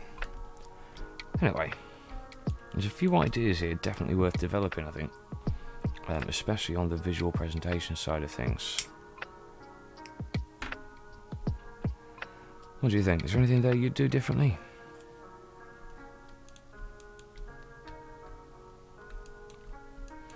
I definitely want some kind of simple user interface, so it would have to be like... I think because he's a detective, the cutscene, the chat boxes and the menus would have to probably follow a notebook format. So it would have like a background of a ruled notebook, which would actually be really nice and useful because you've got an excuse to separate things and box them in then. And like a scratchy sort of scroll for boxes, and then the character portraits could even be sketches that he's made of characters he's met. So it's almost like you're looking through his notes. And on his own profile, it could have a picture of his PI's badge, or it could have the actual badge overlaid on top or something. I don't know. Name, class, notes, equip, stuff like that. So I think like a notepad and paper sort of presentation would go down well there.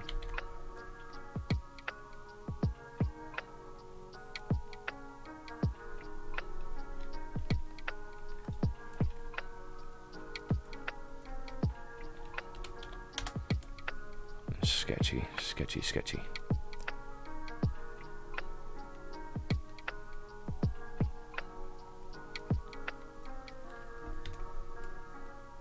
There we go.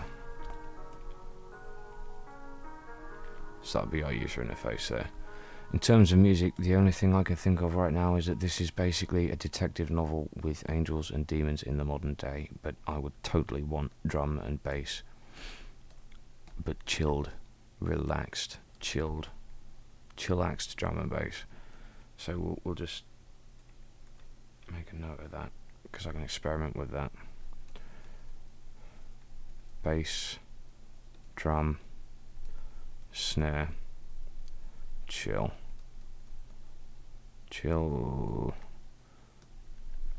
And then the menu sounds could be, oh, blues. Alright, it would be blues. It would have to be blues. And the menu sounds would have bass notes in the same scale as whatever background music was playing, so that they actually work with the background music, that chilled out bass, but at the same time they are identifiable as something that the player has caused. So I'm going to put in scale. There we go. Alright, rock and roll.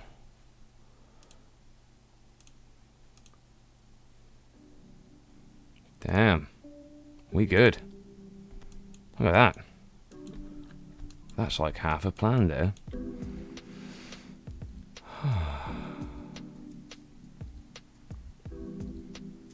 Yeah, I'm quite proud of that. I sort of worked a few things out already. I've already got a clear picture in my head of sort of how it would all go together. The only thing that really needs doing is fleshing out the story. The setting I've already got, and there are elements to that I won't talk about, otherwise none of the main things will be a surprise. We could actually put in extra characters if it got to the point where enough of it's done that it's proven that it'll be finished. I could put out there as a subscriber tier reward or a donation reward towards the work of unique unlockable secret characters, where if you save this random civilian, it turns out that they're actually this VTuber or something that, you know, they want to put themselves in. I don't know. There's a lot of potential here.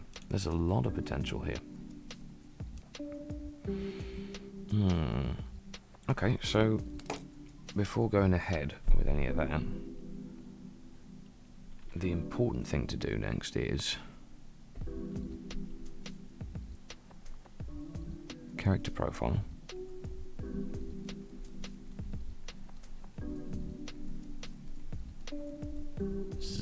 Character profiles.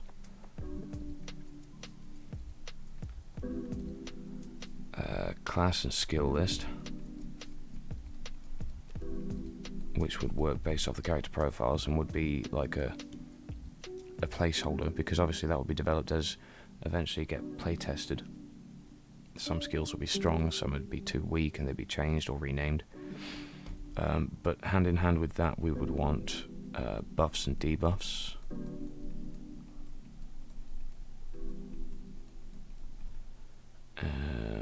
We would want to know,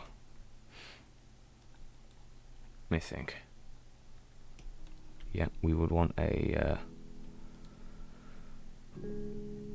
plot fleshing out.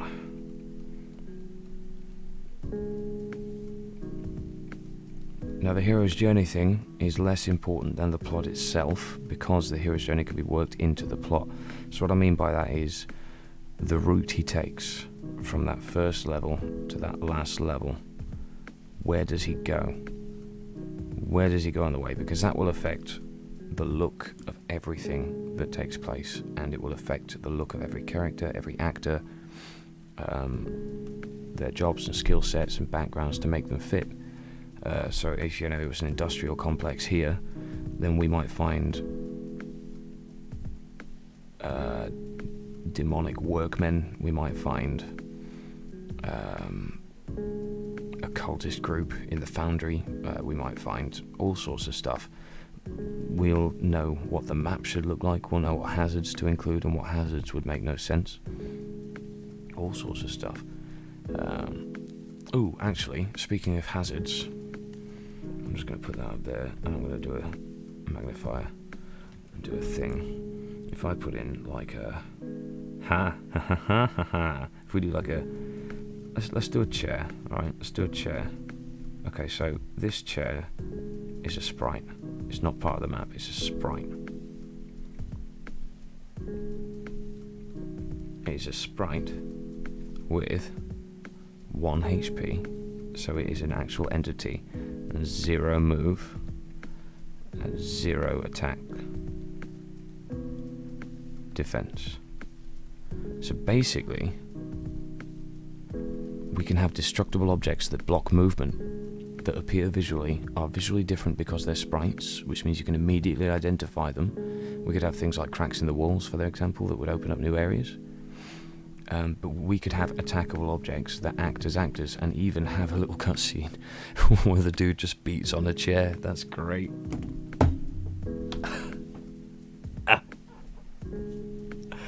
100%. That's good. That is great.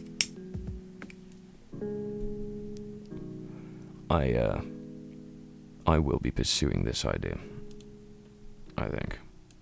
Okay, so I love this concept a lot. Well, so do I. I quite do as well. I feel like if it could be fleshed out and reduced a little in scope, I could end up releasing something.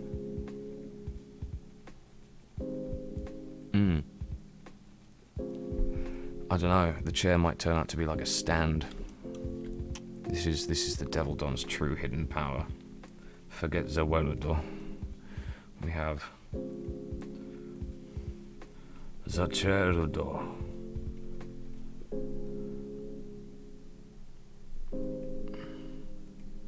This is his floating stand partner, Zacherudor.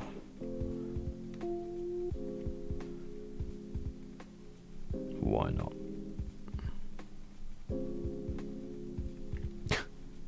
Dear me. As long as it can be visually drawn and represented, it has potential to be a thing, and that is great.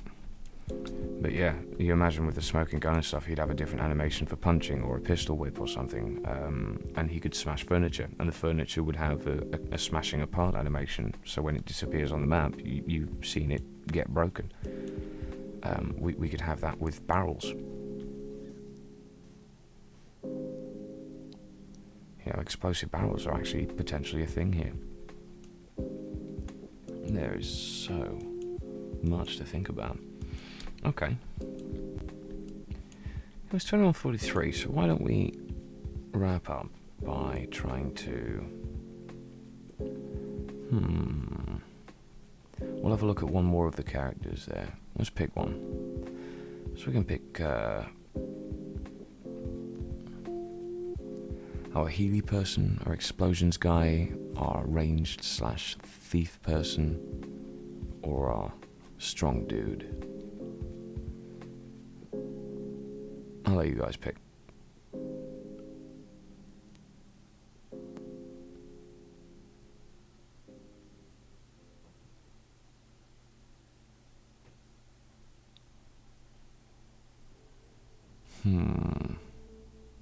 So sort of I have ideas for all of them. I can't pick one. We've got 15 minutes left of the stream.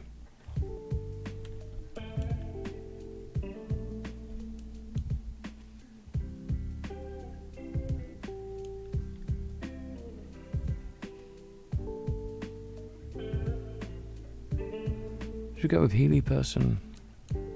Let's think of the Healy person. Alright, so our Healy person. Let's write that there, Healy person. You're thinking healer or explosives guy? We might have time to do both. We'll start with Healy person, because we've already started writing it. So this dude is old. He's a doctor. He is the PI's physician, personal physician. Because in his line of work, injuries are common. And you'll meet him immediately after getting back from... You meet him early on. Meet early on. So he gets met early on after the PI sustains an injury from his first encounter with an actual demon that he can't escape from.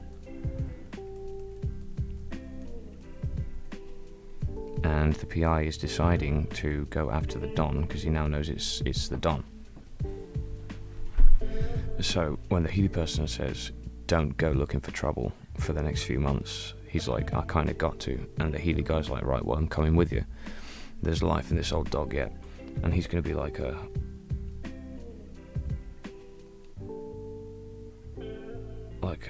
I'm thinking like a Western style doc. You know, like a bit scruffy looking. And like big round glasses. Oh my god, he's looking very, very LA.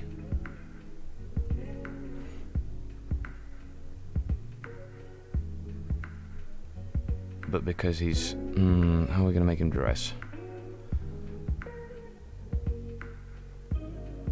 He won't carry a gun, he won't carry a firearm. He'll have a basic fist attack, but it'll be no use in combat. So he's like... not a combat guy. But he will be like your support dude from early on. And later on, in order to point out how reliant you get on his ability to heal, he'll be taken out of action for a mission and they have to sort of survive till he's back or something. He can be in like a V-neck. He can be just like an average Joe looking guy in like a sweater vest, like Argyle, freaking and a white shirt looking thing.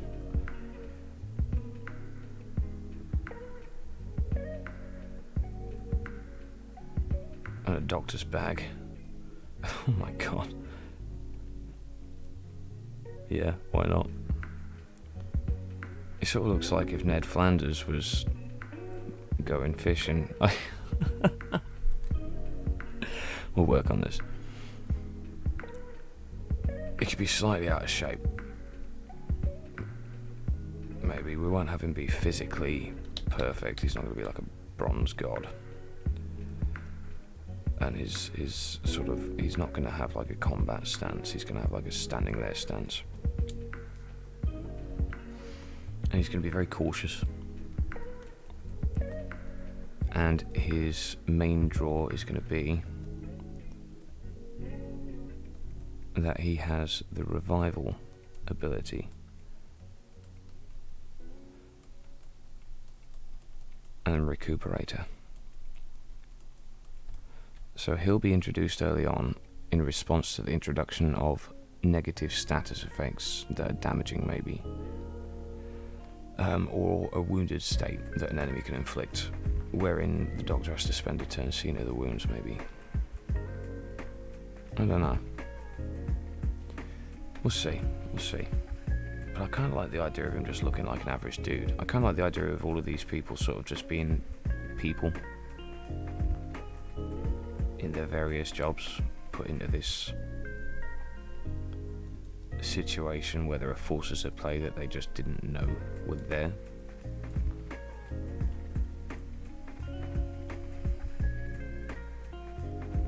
And we're going to work some blue into his design.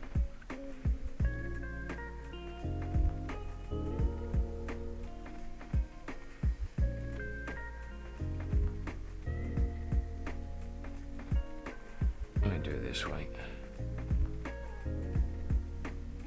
Blue stripes.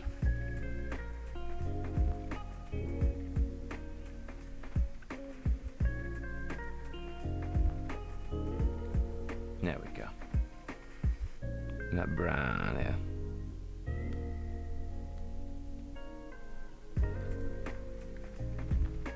His design's a bit bigger. Oh well. Doesn't really matter, it's just a scratch document. Of course the bag's made of leather.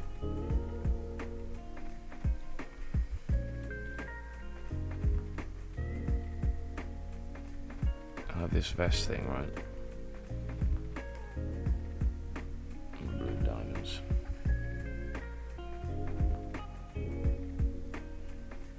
So you can tell he's well off, he's got a bit of money. He's wearing like well-off money guy clothes, but like he's a doctor.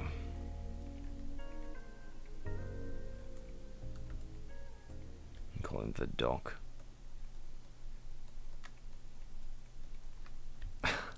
Dearie me, dearie me. I don't think this design is going to remain very final on this guy's account. But that being said, you never know. Again, I really do like the idea of it being a normal dude. And then we got the explodey guy.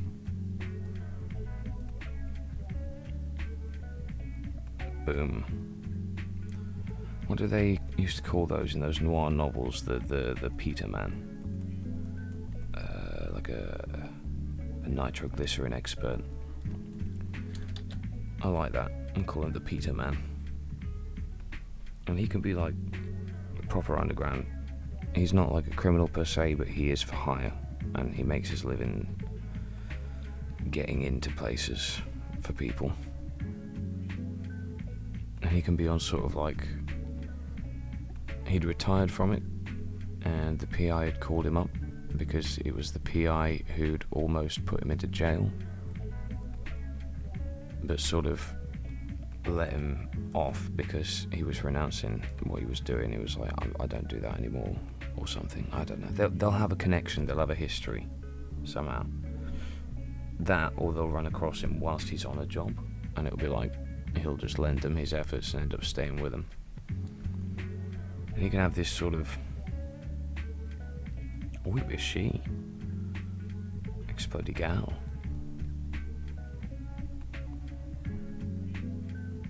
Maybe we'd never get to know. Perhaps they could be hooded.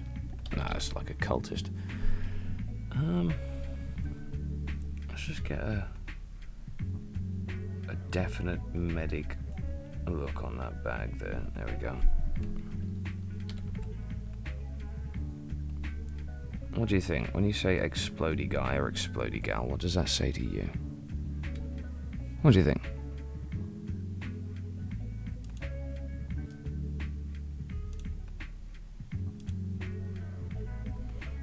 I think it says to me, definitely a ranged character. Molotovs or grenades or homemade explosives maybe.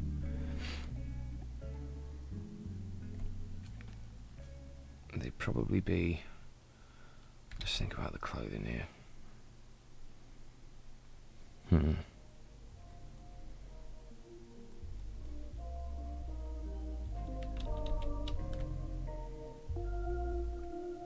It'd probably be a bit shifty.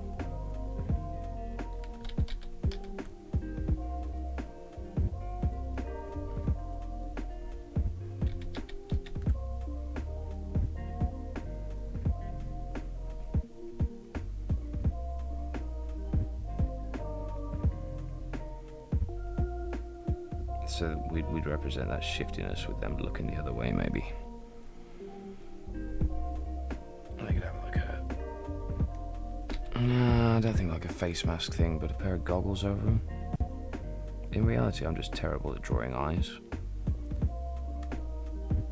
But they could have like a welding goggles. There we go. In fact, they could even be the silent type and just have like a full-on balaclava goggles thing going on and like a hoodie.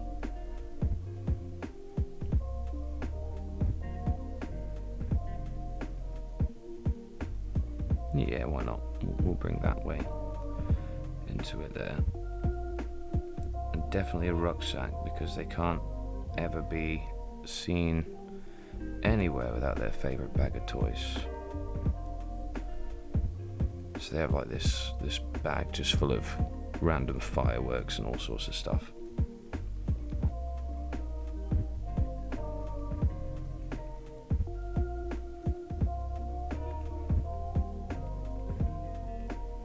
And then we'd never actually find out if it is a guy or a gal. Because of their pose, it would never be obvious. I'm leaning towards that. That's a very pyro thing to do, but honestly, it kind of suits the profile somewhat, especially if they do what they do. They don't really want to be known as to who they are.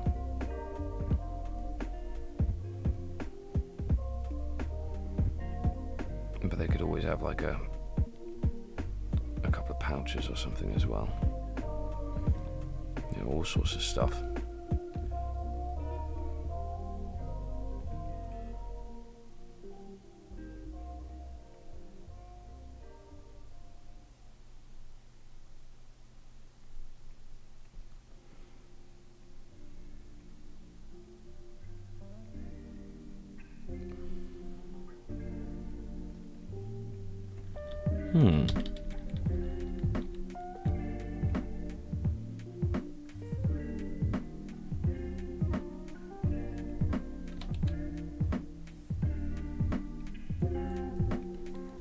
Yeah, definitely. Very mysterious, very shady. More quiet. Reclusive. Sort of stone-walled. But noble. So our first introduction to them would be either finding out the history between them and the PI, but I'm leaning more towards catching them in the act of something, or having something happen nearby and having them come to assist, sort of just like immediately just recognizing that it was a bit bigger than whatever they were doing. We're going to factor some blue into that design. We'll definitely have the blue jeans. Oopsie daisy, the blue jeans. But they will be street rat style, you know? They'll be definitely very faded. I think faded is a good way to do it.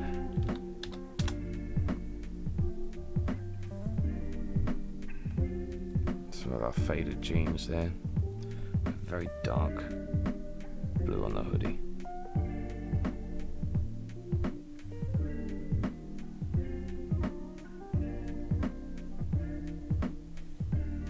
Grey or black gloves. Same for the balaclava. The mask could be some kind of feature there. There's no reason to have it merge into the hood.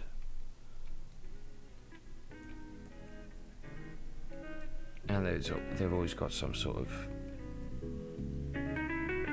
back pocket trick.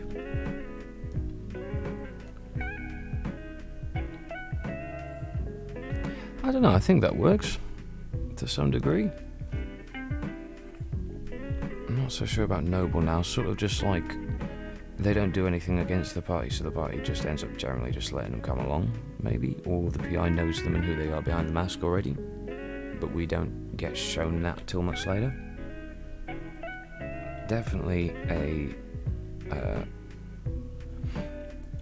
explosion fanatic.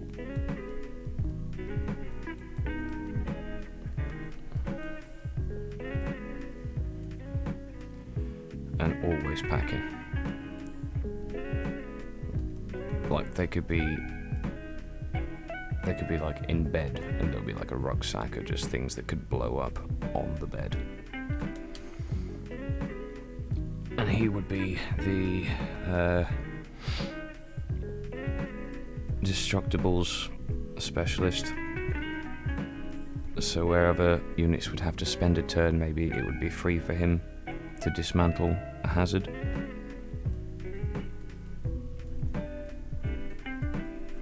Burn applicator. And he'd definitely have a very weak melee attack. And there we go. Alright, so we've come up with a fair few ideas here. Everything from characters to the setting to expanding a list of potential antagonist actors, working out what really needs to be done next, a little bit of a tree for the start of the plot, and a list of things that need to be done in general, as well as some very nice UI element ideas and concepts, which I am very happy with. I'm very happy with.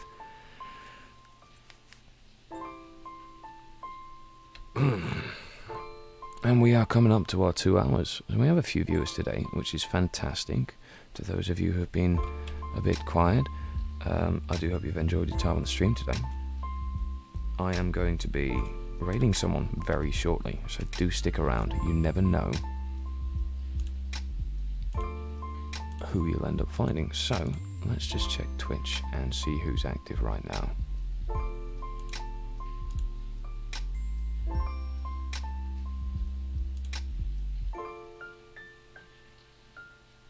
Oh, Vivi's on.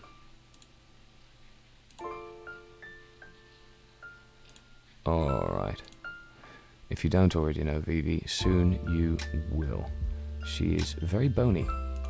So we're going to raid Vivi, and if you could post the raid message for me, I would greatly appreciate that. I'll just set up the command now.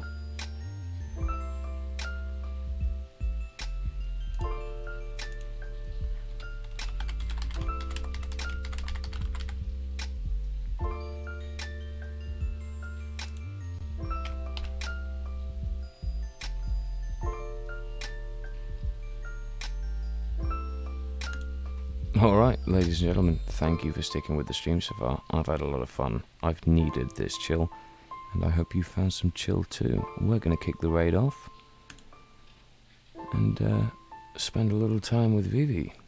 Thanks again for coming.